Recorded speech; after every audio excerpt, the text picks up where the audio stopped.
This is Geoff Baker of the Seattle Times coming to you from outside the Swan and Dolphin Resort Hotel here in Lake Buena Vista, Florida, where the baseball winter meetings have wrapped up for another year. The Seattle Mariners finishing the meetings off by bringing home designated hitter Jack Cust, as well as possibly catcher Miguel Olivo. Now, we've got to wait and see what happens. There's ongoing negotiations with Miguel Olivo's camp. General Manager Jack Zduriencik today would not comment directly on Olivo, but said that the team is having in-depth discussions with another catcher, and we all assume it's going to be Miguel Olivo coming in. Now, Olivo has told officials of his former Colorado Rockies team that he plans to get a deal done, a 2-year deal done at some point today with an unidentified team. It's believed to be the Mariners, so we'll have to stay tuned and keep on top of that.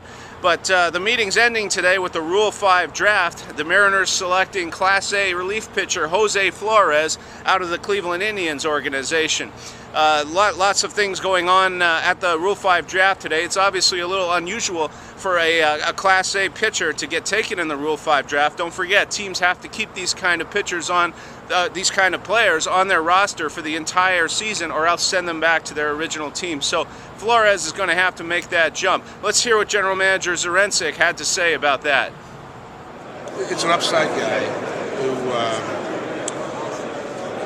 has got a nice arm. You know, it's low to mid-90 fastball. He's a strike thrower. He's got good size. You know, he pitched against us in the playoffs when the Clinton Club was playing Lake County. And, you know, our people liked him. Tom McNamara actually was there. Saw him twice. You know, again, he has limited innings, so, you know, you sit and evaluate on taking a guy like this. But at the end of the day, we had talked to our people in Venezuela, and they all had nice things to say, that they knew him back when he was an amateur.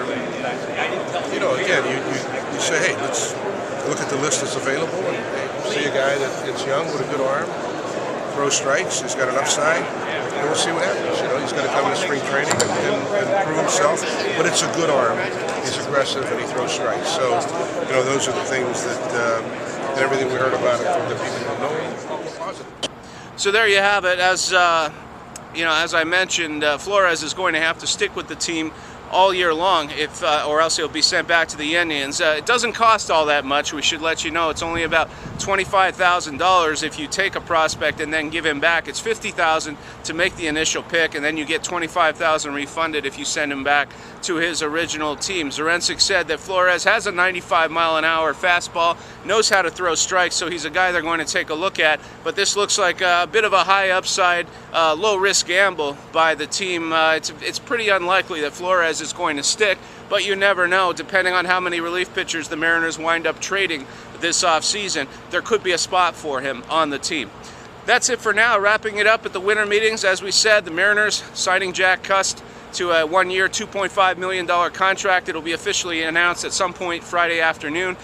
He's got a 4:30 flight back home to New Jersey from Seattle, and so you can expect that a little earlier on in the afternoon. And as far as Miguel Olivo goes, the Mariners still in negotiations with his agent, and we'll see what happens out of that. For now, this is Geoff Baker of the Seattle Times, signing off from the baseball winter meetings in Lake Buena Vista, Florida. Stay in touch with the blog all afternoon to find out what's going on. Take care.